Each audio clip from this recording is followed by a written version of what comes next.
opportunity for small businesses, the lesser known.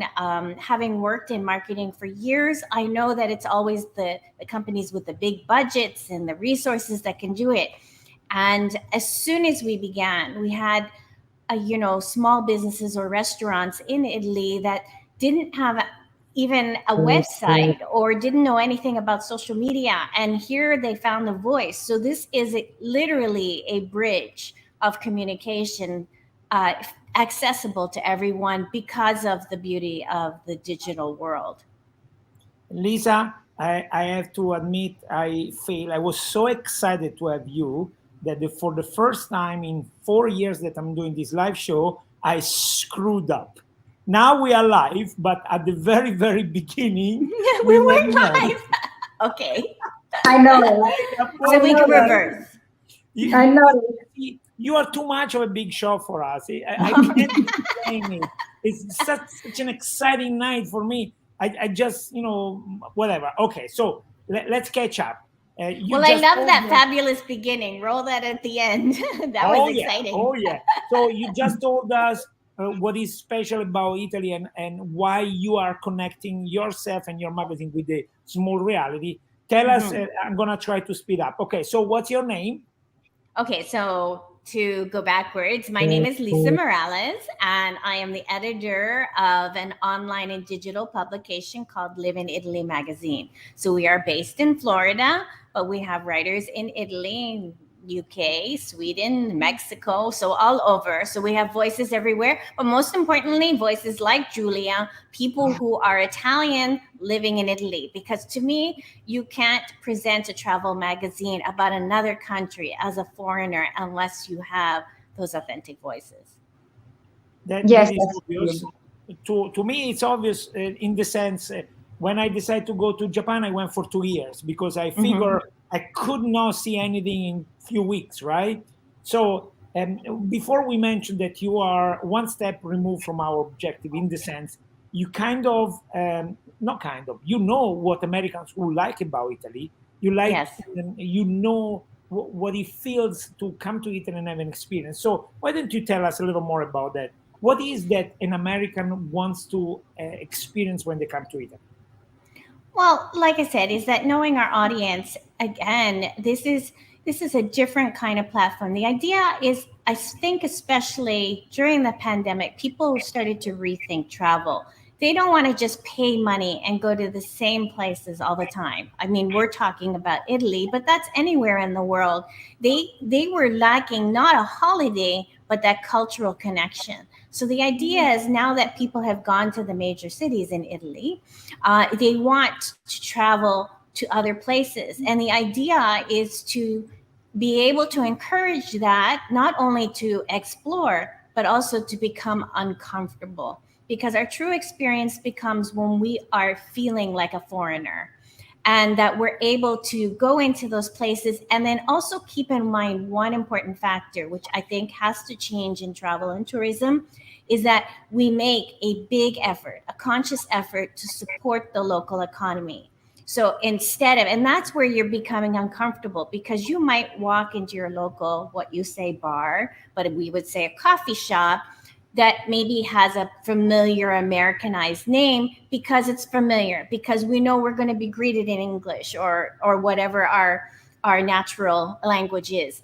But the thing is, the idea is, all you need is your phone these days. You don't even have to speak the language. Make an effort to speak the language and first address the common language and ask for your coffee that way. And know that those 1 or 2 euros is going to support that small business that was on the brink of closing during the pandemic. You are so right. One step back, if you don't mind. A Mhm. couple of times you mentioned, of course, we're talking about Italy, of course, we're talking about it. Why don't you give us a fair assessment of the way Italy is viewed outside of Italy? No, I've been asked that before. And then I will reassure that I think that the stereotype of certain things about Italy is gone. Like I asked, was asked about, Southern Italy and, the mafia and stuff like that. I don't really think people base their perception of Italy anymore on what they see in the movies. But I will say that travelers are probably just always fixated on going to Rome, Venice, Milan, and southern Italy. And, I think, like I said, there is this pent up desire to go elsewhere. It's just like if I'm going to spend the money and the time, I don't want to come back with the same experience, or I don't want to feel, even when I was in Rome, there are certain streets where I felt that I was just like in a mall in the United States. And you don't want that. That's not why we go away.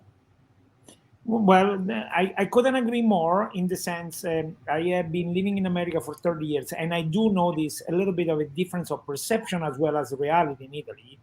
And yes, there is that mall feeling somewhere in Rome or the big city, particularly Milan. But let me switch things around again. So you mentioned your magazine, Living in Italy magazine, and Julia and I know that you reach very far away. We have this concept of Italian descent, which means first, second, third generation of Italians somewhere in the world. And I know that's sort of your public, right? Yes, part of the publication, the key feature every month is I interview somebody, or sometimes one of our other writers will, but I'm doing the video interview of a foreigner who has moved, usually permanently, to Italy. So we're not talking about somebody who's buying a vacation home and just wants to go, a couple of weeks of the year, 6 weeks of the year to the beach. We're talking again about people who have made the financial investment, are usually buying places that are surrounded by, native Italians, a part of the culture, or supporting the community in some way. So we're speaking to foreigners again that really want to invest in the company and culture, and are giving up and are not afraid to say, hey, we're immigrants. So, Lisa, how far do you reach? You are based in Florida, but how far do you reach?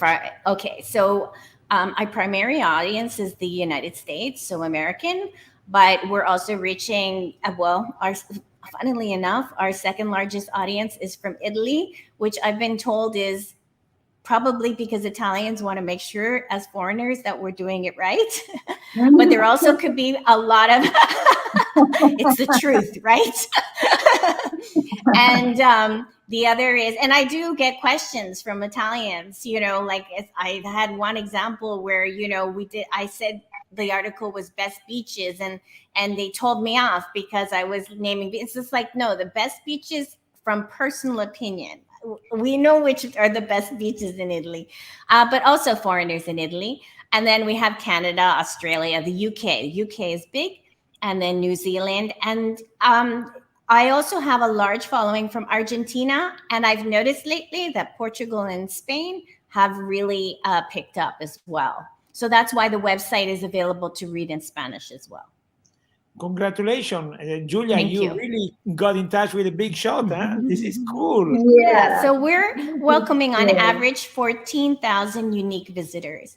And that's just, like I said, I think that's great. And they're very active and proactive. It's not just people that are just hopping in, they're subscribing, they're reading, they interact. I get messages every single day from the various platforms. So there's a conversation always in motion.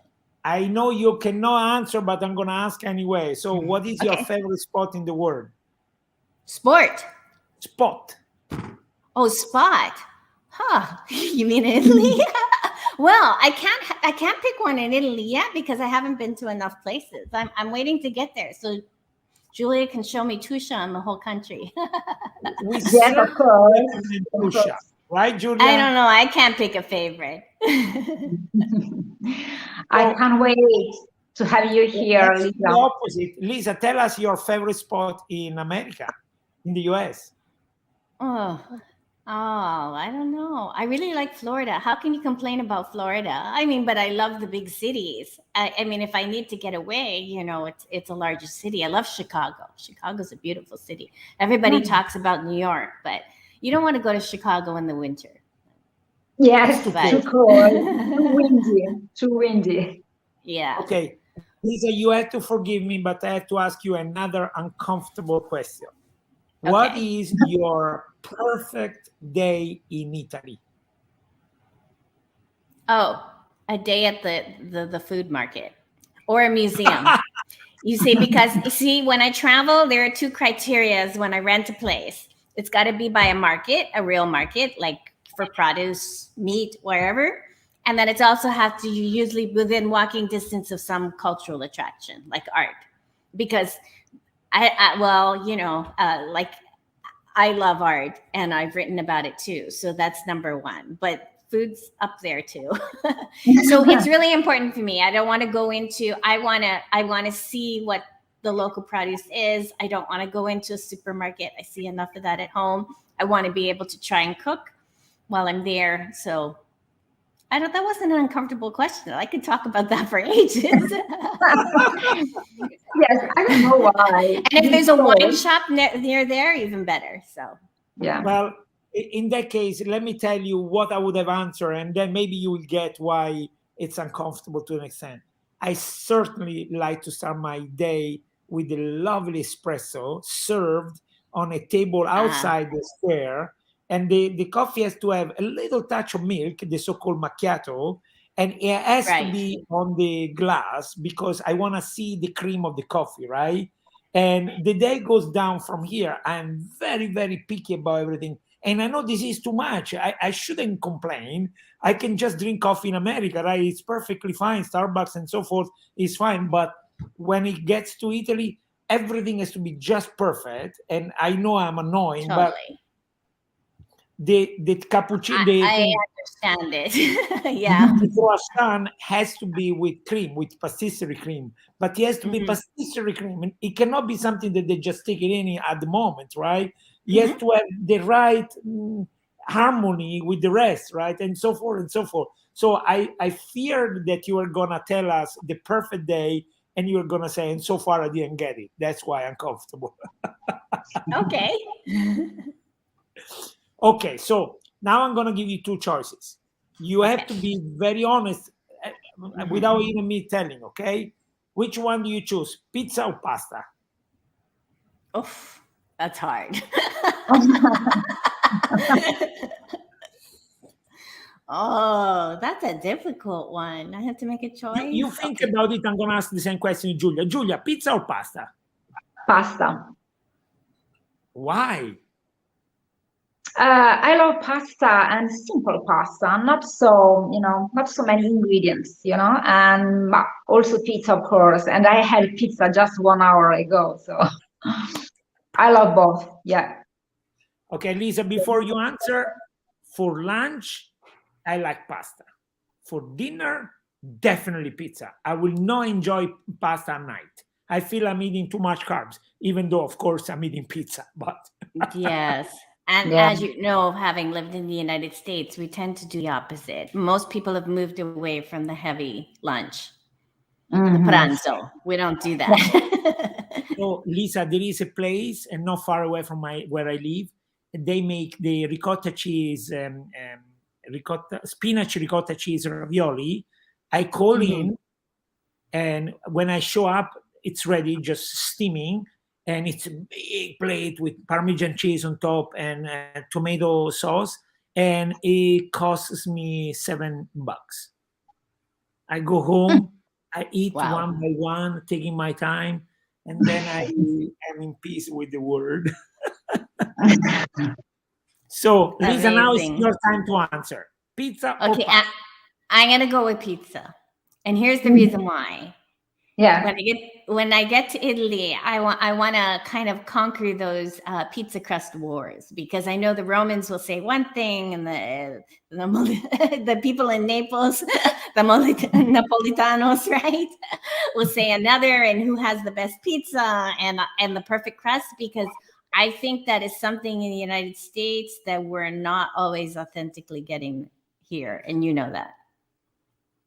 Okay, so now I'm looking for the real Italian pizza crust and technique.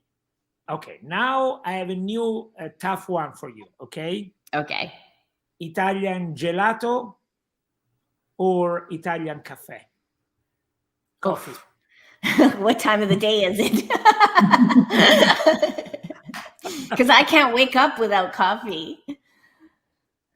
But then in the afternoon when it's very hot, right? Yeah. Well, I mean, if I could only have one or the other, it's going to be coffee. Good point. Yes. Okay, so we kind of set up the stage so that we can talk to you about something. We think we have the best extra virgin olive oil in the world, literally. Like almost, not everybody, but almost everybody has a little piece of land, very small, a bunch of olive trees, and there is a moment when they gather the friends around. One day, they get the olive, they bring it to the local mulino, they wait a few hours, they do a little bit of bruschetta with the new oil, and then they take home the oil. And they use it and they give it for free, for gift for the rest of the year. And I guarantee you, nobody is doing anything fancy. They just pick the olives, they grind them, and they get the oil, right? And it's just fantastic. Literally fantastic. Giulia, do you agree? Am I exaggerating? No, I don't think you are exaggerating. And my parents, of course, have a olive oil tree, and they are used to do this, to produce this. And we have a mill just close my parents' house, and that's normal. That's quite normal, yeah.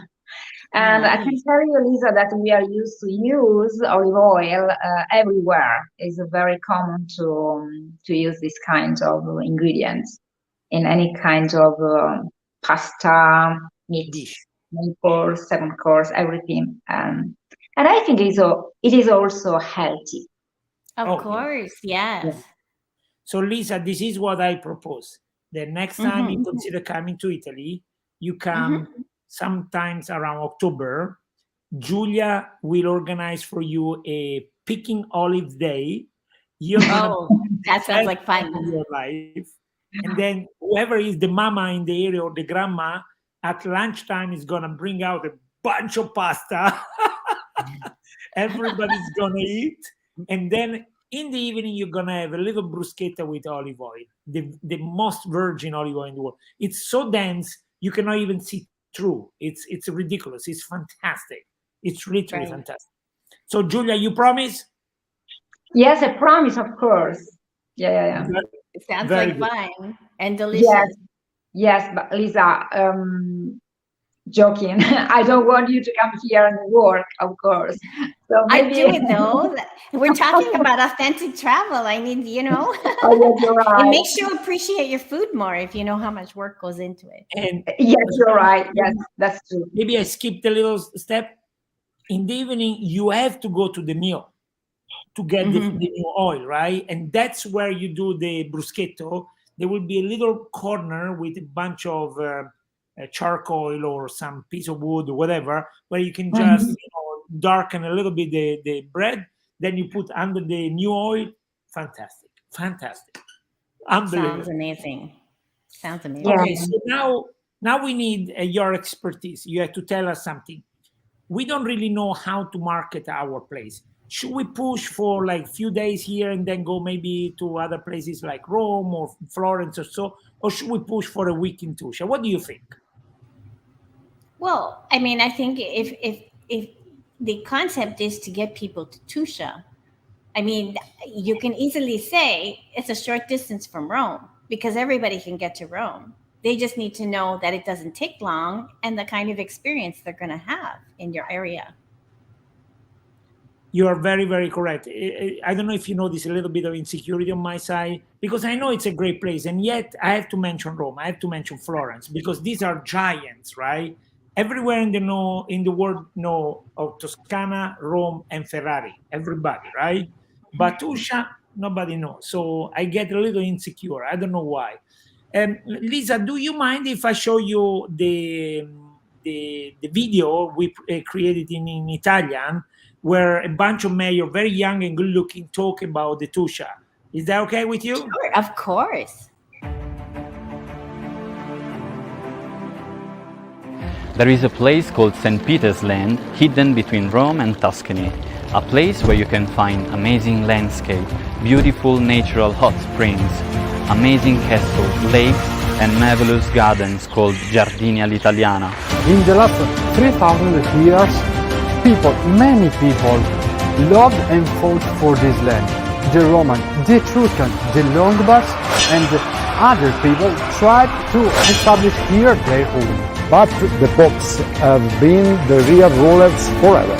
Legendary wines and the best extra virgin olive oil in the world comes from here. See you In April 2022, when the Asian Borghi will dress up by tons of flower for Tuscia in Fiore.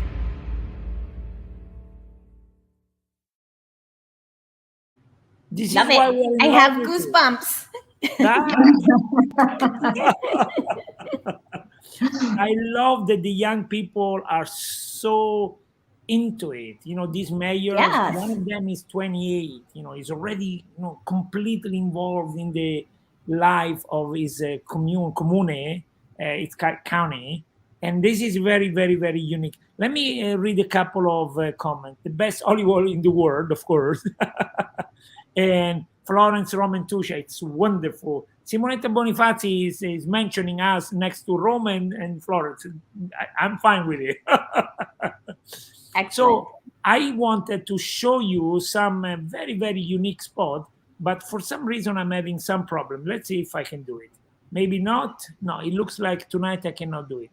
Well, I wanted to show you some spot about Tuscia that is really, really a unique place, and I wanted to kind of show off because you know these places are so unique that it's kind of easy for me to be incredibly proud of it. Maybe now I can do one. Let's see. Maybe, I apologize. I'm trying because for some reason the way I always do it doesn't work. Okay, it looks like here we go. So this is a very, very unique place. It's as magical as it looks. It's called the Dying City, Bagnoregio. 7 people live there, maybe now 8, I don't know. And a million of tourists go there every year. So that makes it a little bit less attractive in the sense it was the best kept secret in Italy, now it's not anymore. People from all over the world go there. And it's very magical, as I said. If you get there at the right time of the day of the year, you can see all these clouds that make it unique. And it's as charming as it gets. Of course, like everything else in our land, it's one of the places where you go 2-3 hours, you look around, and then you move on. And Rome is so incredibly close that it's such a temptation. But as you said, we want to provide the experience of true, authentic Italian life. So we think we can do very good. So now, let's go back to Tuscia and Fiore. So you heard about it. We told you that the whole region is trying to get together. And I want an opinion from your point of view. We believe that the dichotomy of the local stone and the flowers work.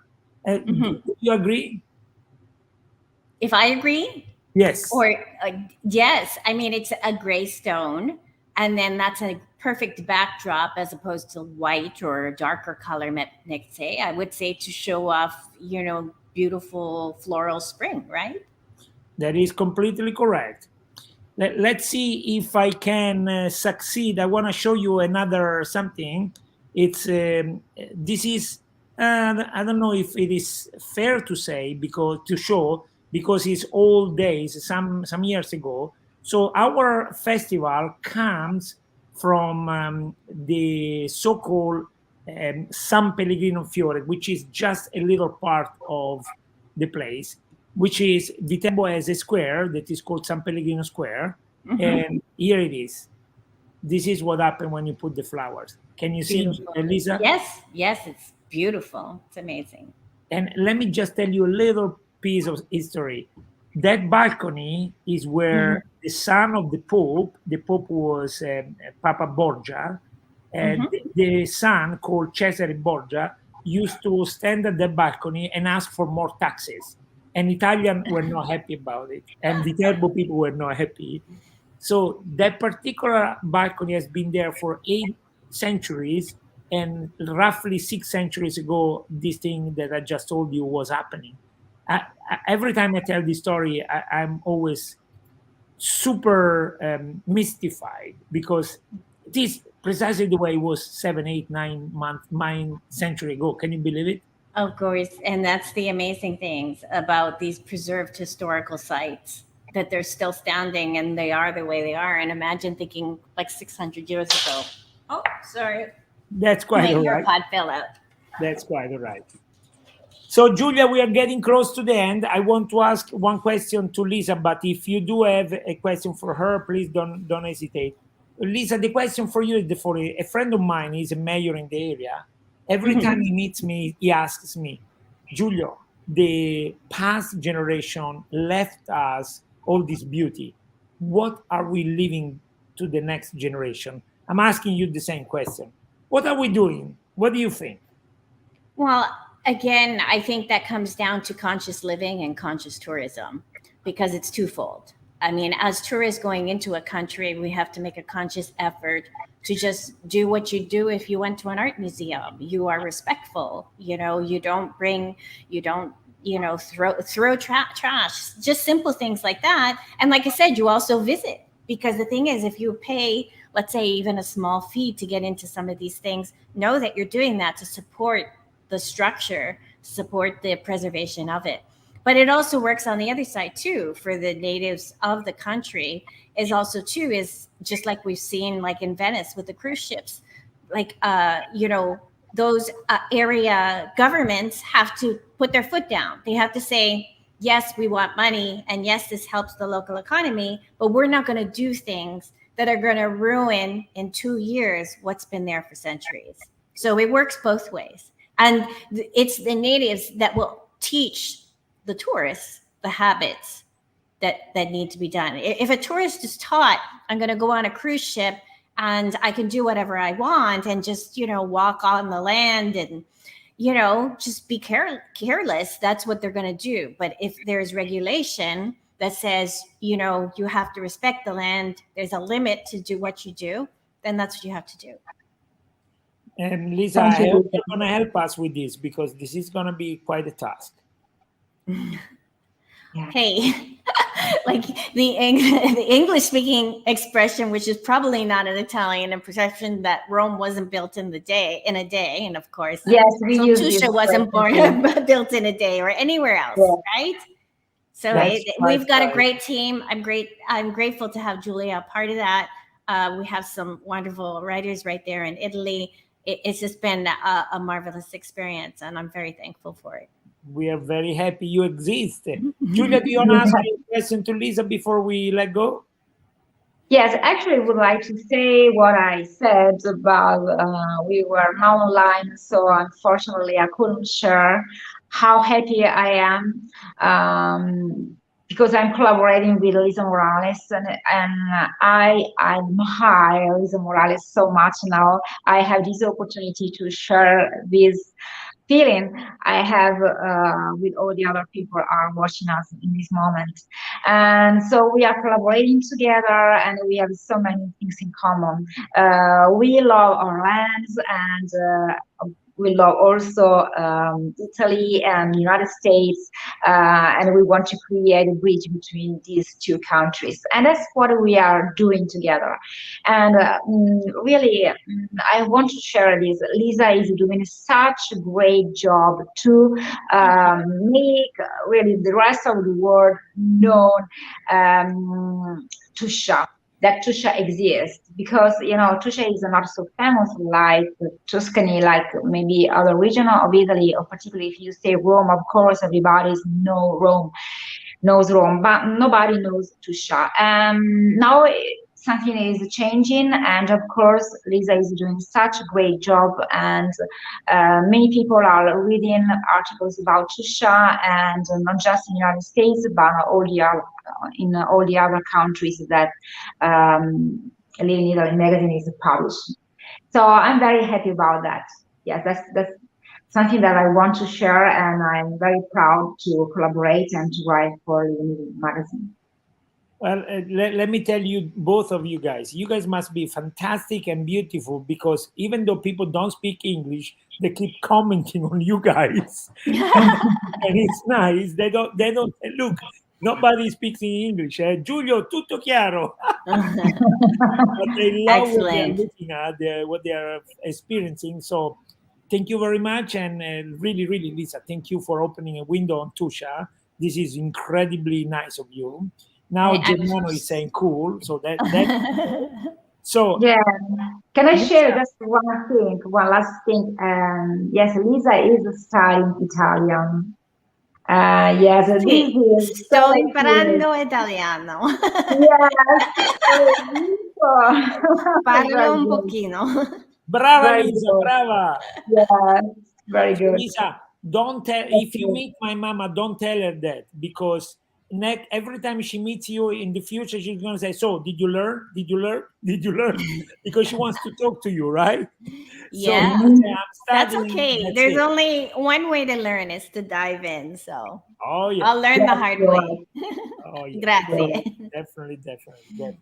Thank So you. we want to thank all of you guys, and this is so cool. You see, they thank you for sto imparando italiano. Alla prossima. Alla fantastica. So, Lisa, I speak like a 5-year-old. no, you're fine. Lisa, is there a comment or remark you want to make before we let go, everybody? No, I mean, this was a wonderful experience. Thanks to you.